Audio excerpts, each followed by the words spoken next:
And you were Miranda, right? Yeah. Yeah. I have unfair biases against this play, so I'm gonna like try to keep it as on the down low as possible. See if some of the things I say kind of resonate, because I really like this play. I like studying it. But that doesn't mean it's not problematic in a lot of ways. Okay. Sure. It's never, no piece of art's ever perfect, obviously. True, which makes it art and interesting, right? And it gives you a different perspective whenever you're like actually like, acting it or like doing it for display to display for others, or if you're like personally in the role of a character in this, then it's a whole different perspective. I can understand that definitely and respect it. Get down from there. You know what you're talking about. Anyone watched a bit of the film yet? There's a film that we'll watch for the last day, which is a week from today. Anyone watched any of it yet? Okay, cool. All right, I was just curious because that can kind of affect how you're thinking about things. For sure. All right. Okay, so I'm gonna I will share what I got. Taught this play a bunch of times. Like I said, it's one of my favorites because it's kind of it's good to analyze and to think about. Okay, here we go. All right, this is, as far as we know, Shakespeare's final play. And that will become clearer with the epilogue, which is all about him kind of retiring, performed probably around 1611. And as Charles mentioned, a lot of people think that Prospero is a figure or a representation or an extension of Shakespeare. That was the dominant reading right up until the beginning of the 20th century. That's kind of what people kind of wrote about when they wrote about The Tempest. They were looking at all the ways that Prospero is kind of like a director or a puppet master or a play master, kind of running and manipulating, controlling everything. In recent years, and this is the more compelling kind of reading for me anyway, it has been seen as a play that explores and considers the desirability of colonialism, okay, or going other places and conquering them and trying to take over, especially in the figure of Caliban. And it might be based on the wreck of the Sea Venture, which we'll talk about a little later. Okay. So Act 1, as Charles said, it features a tempest. That's where the play gets its title, is from the storm that opens Act 1. What do you think of how the royals and courtiers act in this first scene?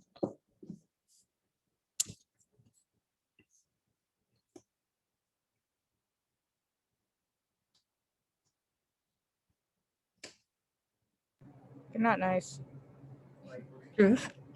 Perhaps we should look at it. You guys are really quiet today, which is okay. I understand how it has to be that way sometimes. It's Friday. It's Friday. No, I know. It's true. It's true, but I'm still gonna try to get you engaged as much as I can and get you talking. Okay. All right. I need a bosun. And you would never think of it, but that's how you pronounce this word, is bosun. Freaking English, right?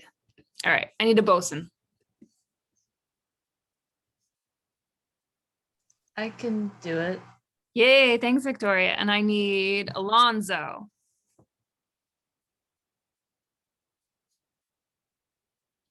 How about someone who hasn't talked yet? Who is that? Is that Isabella? Okay, Maddie. All right. I need an Antonio. I can do it. Awesome, Amber. And Gonzalo.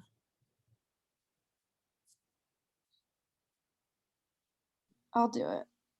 Thanks, Isa. All right. I think I might need also. Okay. All right.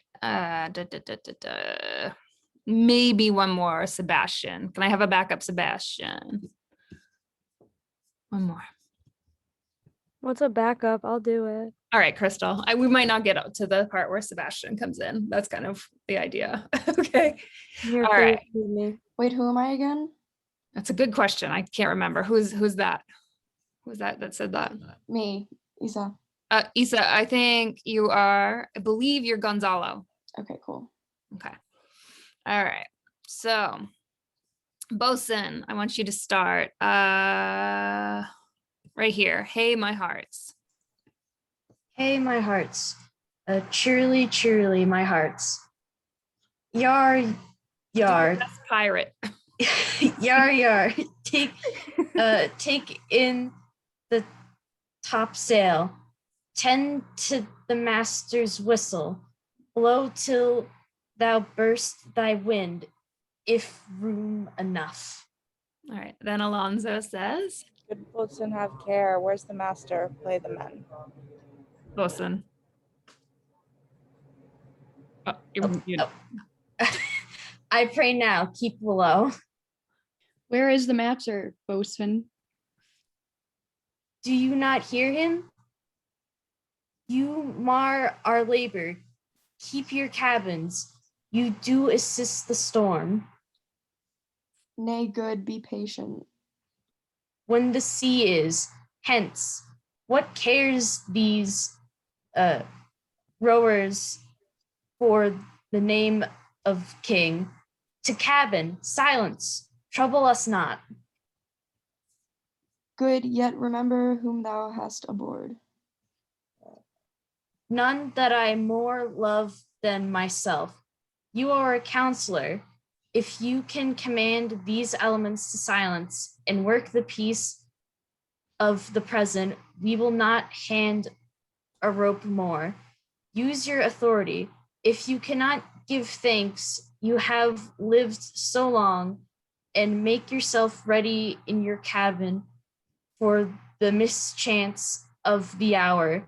If it so hap, cheerily good, hearts, out of our way, I say. Okay. So what strikes you about this opening? What is kind of, what is going on? What is the struggle over? Poor guys just trying to just keep the ship from sinking.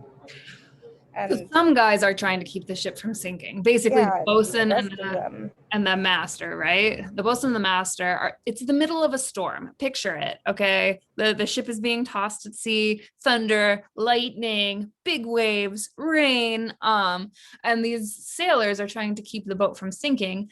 And four random privileged dudes come up and are like, do your job. What does this tell you? Also, what do you know about ships? Who's like the king of a ship? Captain, but like in this instance, it would be the boatswain. Right, yeah. Like it's like almost like once you go to sea, none of the rules apply. None of the rules of land apply. That's why sea captains used to be able to marry people. Like if you wanted to get married in a hurry, you would just go out on a boat and the captain of the ship would marry you. So like these like four royals are like coming up in the middle of a storm, and like they're kind of like, do your job, like play, what is it? Play the master, play the men, right? Where's the master? Play the men. And they're like, go away. And then they get all offended. And then bosun says, look, you have no power here, and you certainly have no power over the elements.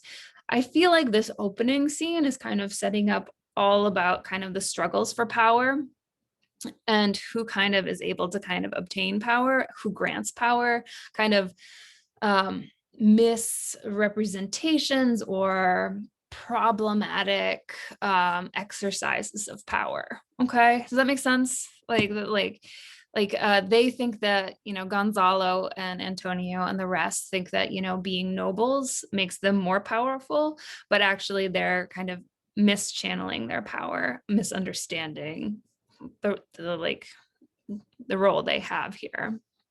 Okay. Sebastian is maybe the worst.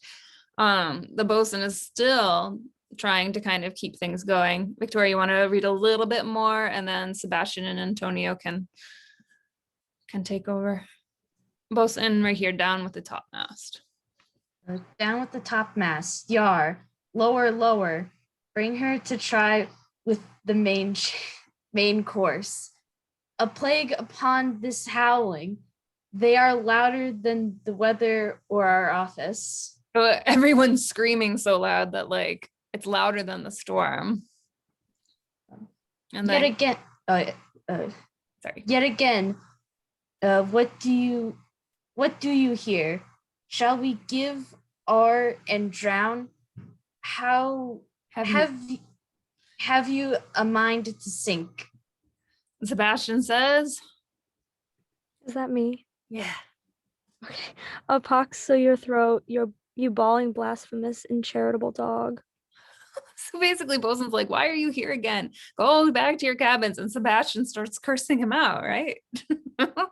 And then Bosun says, why don't you do the work? Why don't you do the, try to keep us afloat? And Antonio says, Hang, cur, hang, you whoreson, insolent noisemaker. We are less afraid to be drowned than thou art. so they start calling him a coward because he's afraid to be drowned. It's kind of like, all right, so that's the beginning. The ship sinks. Everyone gets split up. The ship sinks on some rocks. They all get split up and they end up on the island, Prospero's Island, turns out. Okay. Okay. Let's see. So that first one, I always think about, the first act sets up like the idea of entitlement, and status and the misuses of status and the misreadings of status, and like how certain people's entitlement disrupts like the greater good. Make sense? Sort of, maybe a little bit. So here is Miranda. It's a very famous painting by, I think it's John William Waterhouse. Here's Miranda. She's watching the boat sink from shore and she's like freaking out. Okay, what is Miranda like? What would you guys say? How old is she? What's she like?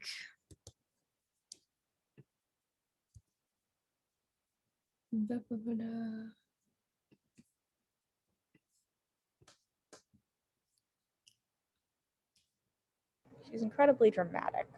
Okay, good. Yeah. Okay, so very dramatic. She has this whole like speech at the beginning and she's like, oh no, that poor ship. I have suffered with those that I saw suffer, oh, I bet there were good people on there and dashed all to pieces. Oh, so sad. And Prosper's like, chill. Be collected, tell your piteous heart there's no harm done. Oh, woe the day. No harm. Chill out. And then Prospero says, I have made this storm. I sank that ship and I did it all for you. What does this tell you about this guy, about the interaction between these two?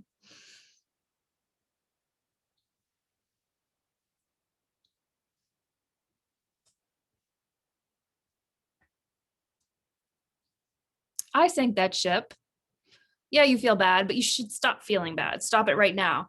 I did it all for you. And you are ignorant of what you are because you don't know who I am. What do you think of Miranda? What do you think of Prospero?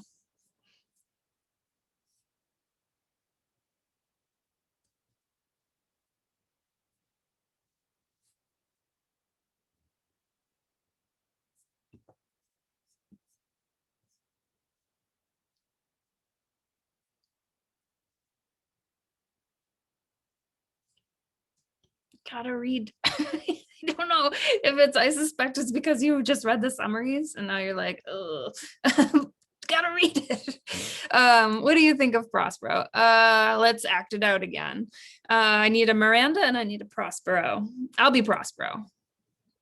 I'm gonna be Prospero. I need a Miranda. I'll do it. I mean, it's natural for you, right, Maddie? You're Totally. okay. Okay. All right. So he says, I have done nothing but in care of thee. of thee, my dear one, thee, my daughter, who art ignorant of what thou art, not knowing of whence I am, nor that I am more better than Prospero, master of a full poor cell, and thy no greater father. So he's basically like, I did this for you, and you don't know why, but I'm even better than you think I am. Good to go. All right. More to know did never meddle with my thoughts. 'Tis time I should inform thee farther. Lend thy hand and pluck my magic garment from thee. So lie there, my art.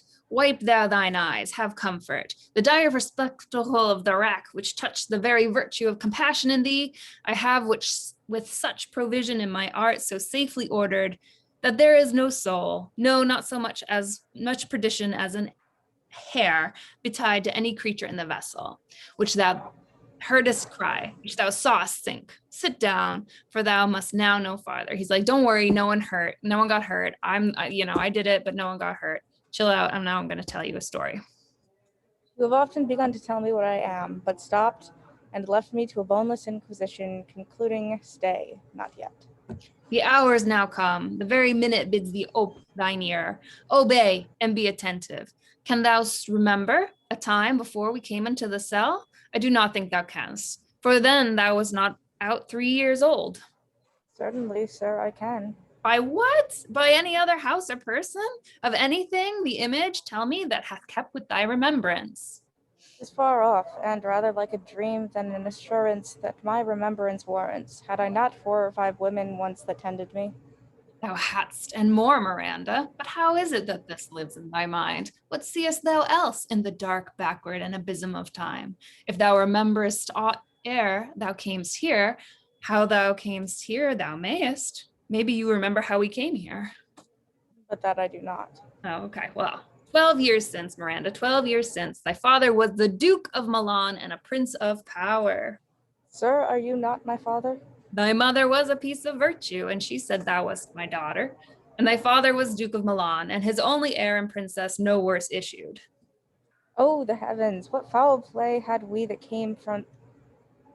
we came from thence, or blessed was we did.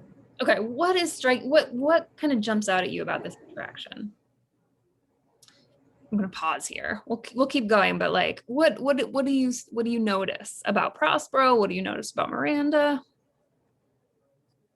She obviously gets the drama from him. Yes. Yeah, he's pretty dramatic. Okay, good. What else?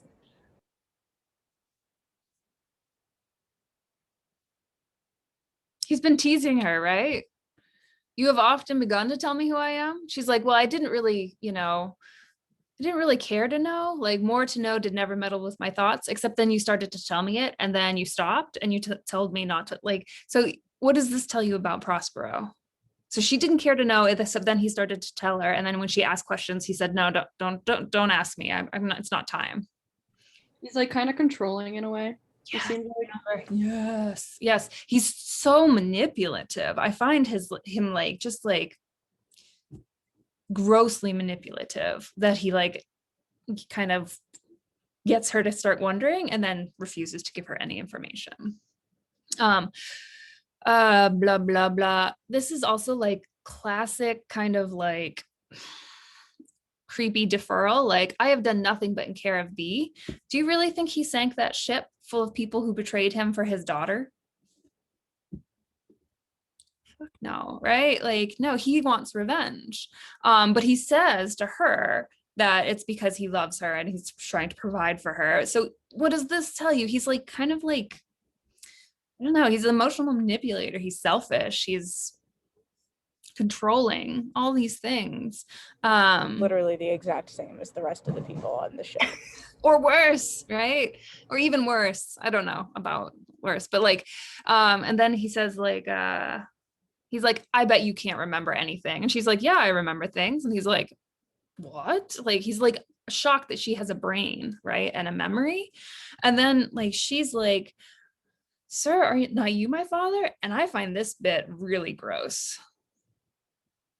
Aren't you my father? Well, your mom said so. And she was pretty virtuous, so I guess. Like, talk about misogyny here, right? Like, creepy, gross. And then she's like, what foul play had we that we came from thence? Or was it a blessing? She's looking to him to kind of tell her how to think, of what to think. He's got her totally gaslighted, I feel. I mean, he's also the only actual human being. Like you've got Sea Dude, Ariel. who's not Ariel, the other one. See, dude? Yeah, his name Caliban? starts with a C. Okay. Yeah, that Oh, one. I was thinking he was in the ocean. Sorry. But like she obviously, like we learn later, she relied on him to learn everything that she did.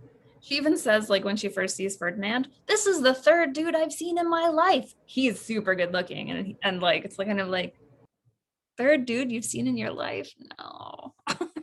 Don't marry him. Like, why don't you like live a little bit? Okay, so why did Prospero lose the dukedom? He says, well, I was neglecting all worldly ends. I was interested in studying magic, basically. And so I put my brother in charge of everything. And so basically his brother, Sebastian, was doing the job of being king of Milan, while Prospero just kind of learned magic. And then Prospero is totally offended when he wants to, be the actual king as far as status, as well as, all the work of it. So I have Miranda. She seems overly empathetic, kind of naive, horrified by the potential loss of life. What is Prospero like? He's too interested in magic to really run it, so he made his brother do it, and the brother wanted his status as well as the work. Who do you sympathize with in this story? For me, it's kind of hard to decide because Prospero gives me like really bad vibes, He's but I creepy. like Miranda. I know. Yeah. And she gets like almost like more empowered as the story goes. So she's like at her weakest, and then like she sticks up for Ferdinand, and she's like, stop torturing him. And Prospero's like, no, I'm gonna keep doing it. But she eventually stands up to her dad. Okay. Do I want to have you do this? Take like 2 minutes to do this. What are some of the things that Prospero calls Miranda? What are some of the things he says to her? Do you think he reminds you of anyone? This is totally open because obviously I had something in mind when I wrote this question, but I forget what it is. So like, I have nothing in mind anymore. But yeah. Is it 13 or 14 that It's we're doing? 13, I Okay. think. Yeah. I put this together pretty fast. My little list is sick. So, all right. No, it's chill. I just wanted to make sure. Yeah.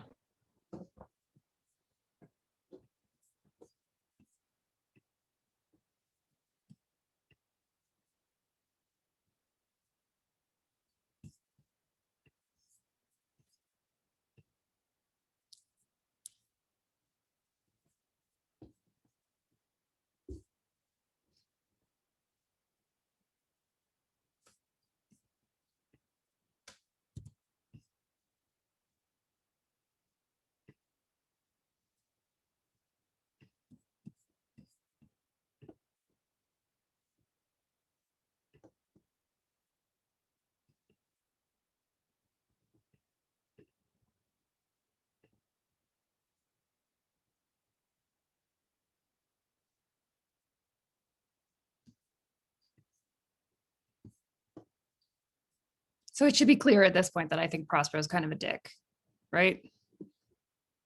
Yes. Yeah, he is kind of a dick. Yeah. Good. Thanks. Validation. Yes.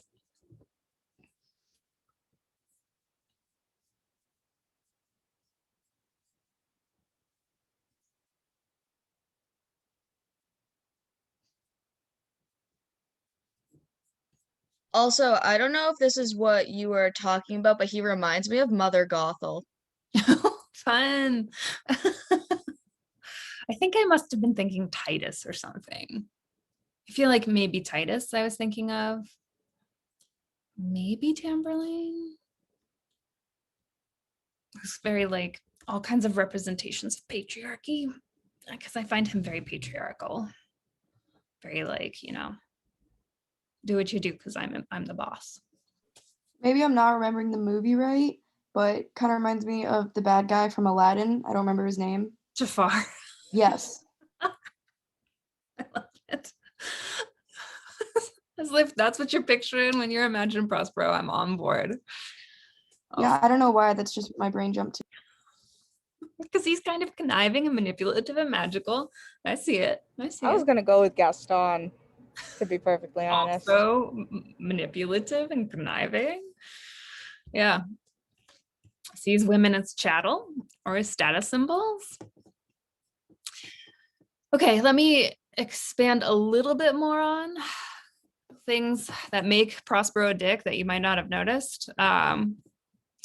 So he tells Miranda that he's the one that kind of made the storm. Who actually made the storm? Ariel. Yes. So he takes credit for all of Ariel's magic as if it was his own. So I feel like that's a pretty dick move. I feel like he kind of keeps trying to push on his daughter that her identity should be tied to patriarchy. So his class and status and her relationship with other men. And what did you guys think of when he kept interrupting himself to check if she was listening? Do you imagine like Miranda getting distracted, or do you imagine that's just him and his like controllingness? I think it's more about him than anything else. He needs to make sure, especially with like no other people to be his audience, with all of his like power hungry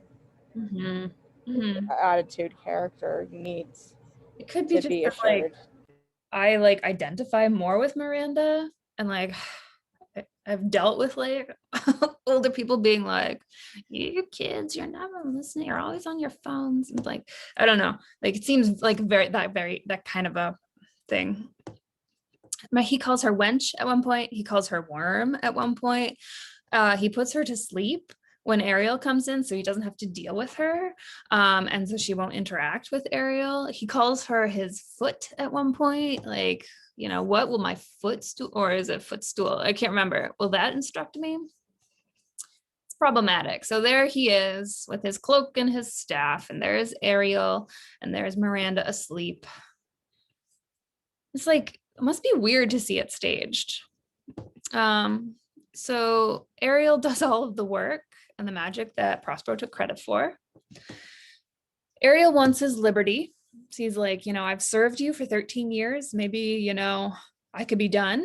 And Prospero's like, you shut up or I'm going to torture you. I was like, I thought that Charles might have had this in his presentation, so I didn't put it. But does Ariel remind you of anyone? Like historic, like, this is a terrible way to ask this question. Ariel has kind of seemed like an indentured servant, or kind of Ariel's modern on the idea of indentured servants. Anyone know about indentured servants in the early Americas? Go ahead, Maddie. Yeah, indentured servants were kind of it was kind of early slavery. It was a form of early slavery. Yep.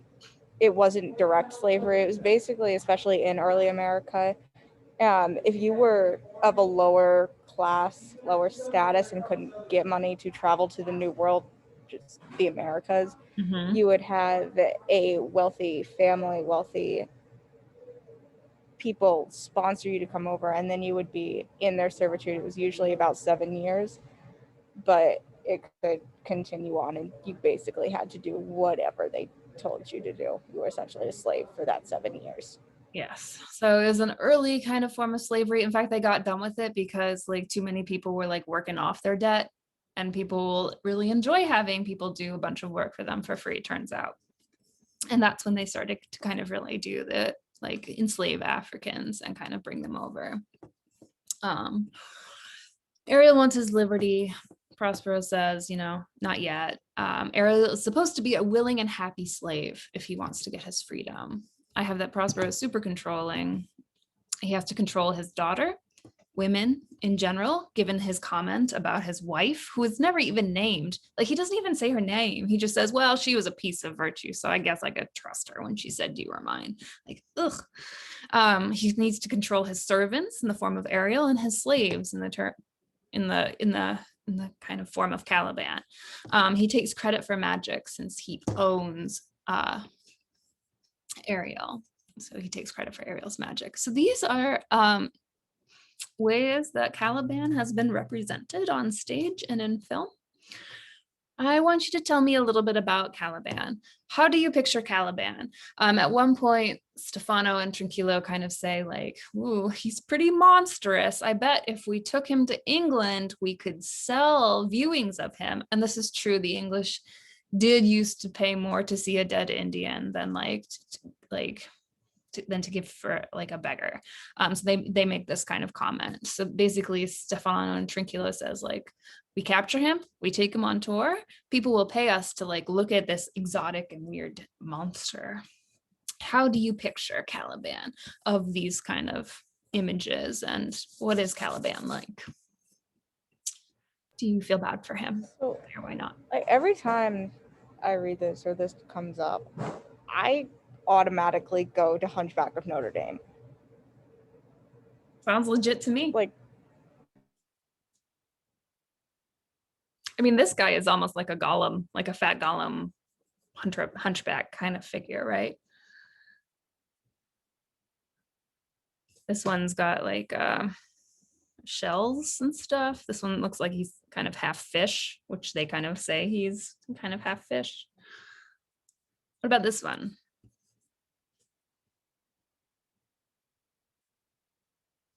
He's just black, right? And that's how actually race starts to kind of come into this. If he's a slave, Prospero's slave,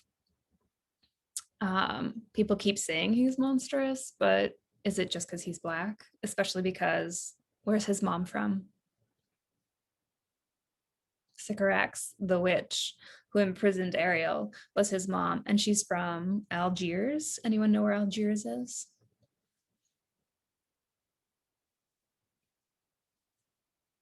Africa. I might be completely wrong, but isn't it like lower Middle East, almost Africa region? But like It is with Africa. that tunnel.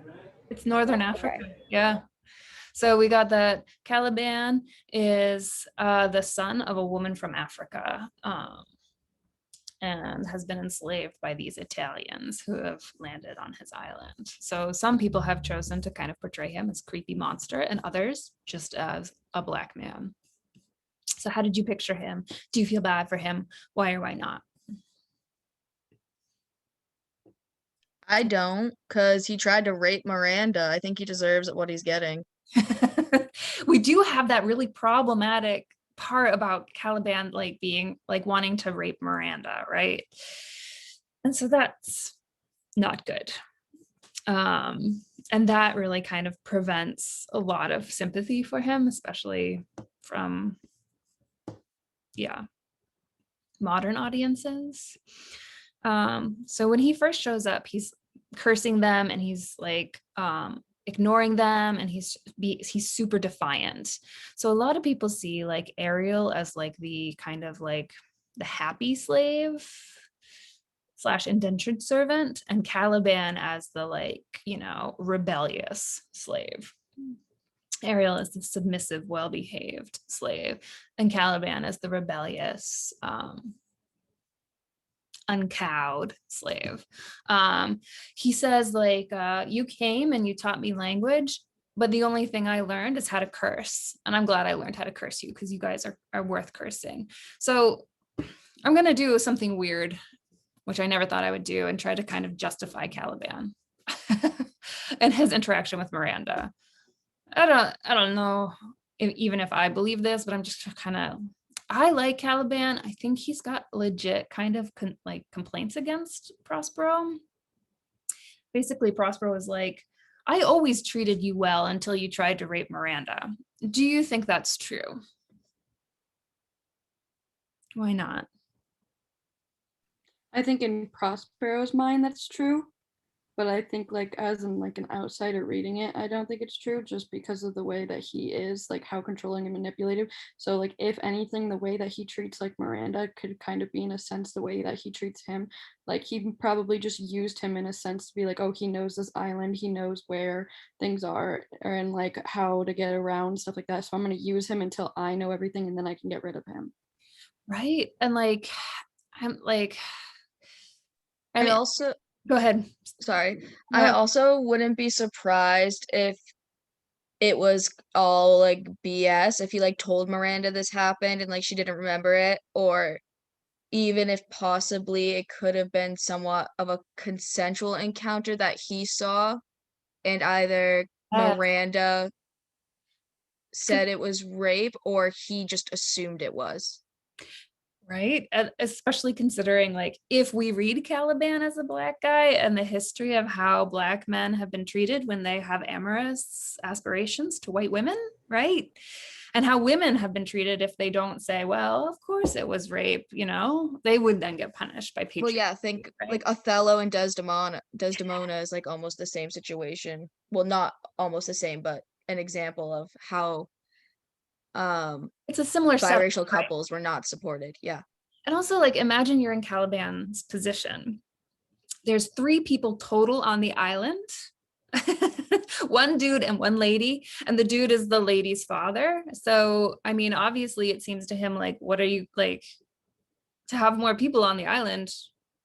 Like obviously you two are going to get together, right? You and the lady. Otherwise, like everyone's going to die out, right?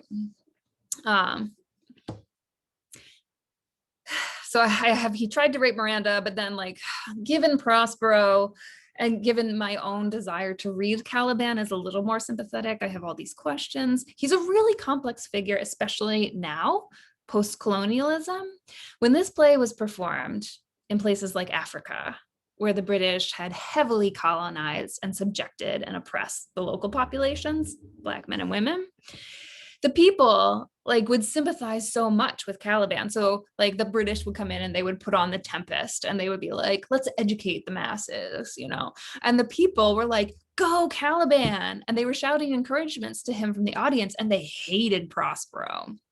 And this has really changed the way the play has been read and talked about in the 20th century.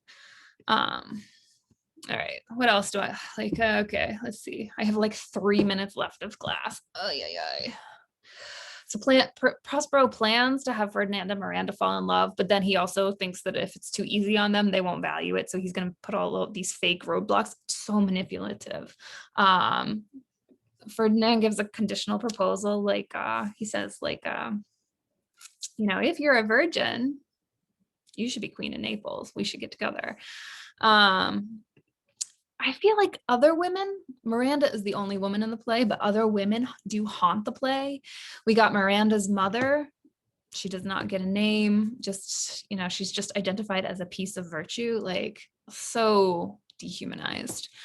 Sycorax, Caliban's mother, empowered woman, magical, but called a witch because she had Caliban out of wedlock and she's from Algiers. Finally, we get Claribel, the king's daughter, who is married off to a Turk or Tunisian, I think, right? So another Northern African province. And so like these other kinds of forms of women, like they're like really conspicuous in their absence, I want to say. They're like a erased kind of identity there in really interesting ways. I'll talk more about that next class. All right. I did want to kind of tell you, so during the period, Italy wasn't its own country. It was split up into all these city-states. So here's Milan, which is what Prospero was the Duke of. So that means he was the king of it. Here's Naples. So that's Alonso. Okay. All right. Blah, blah, blah, blah, blah. All right. I wanted to talk to you about the sea venture. Do I have enough time? Not really.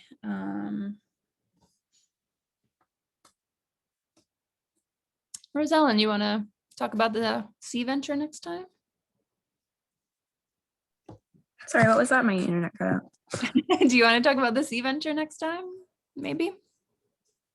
And you mean in my presentation Yes. class? Yeah. Or I'll Okay. write that down. Might look into it. It's pretty interesting. It's a pretty good story. So choose discussion 1, 2, or 3 to answer. Post by next class on either like Prospero and what he's like and how he treats Miranda, or on Caliban and kind of whether he's sympathetic or whether he's not sympathetic. Maybe look into and find some pictures of Caliban, how you would kind of cast Caliban if you were directing this play. Or if you're curious, you can also look into the sea venture, although we'll also talk about that next time. All right. Happy Friday. Have a good weekend. I'm excited to read your midterms. If you haven't gotten them in, get them in through Canvas. Good? Good. Okay. Thank you. Thanks. Thank you. And Bye. I had a question about, well, not a question necessarily. So in researching and just like writing the paper itself, I came across one website that had kind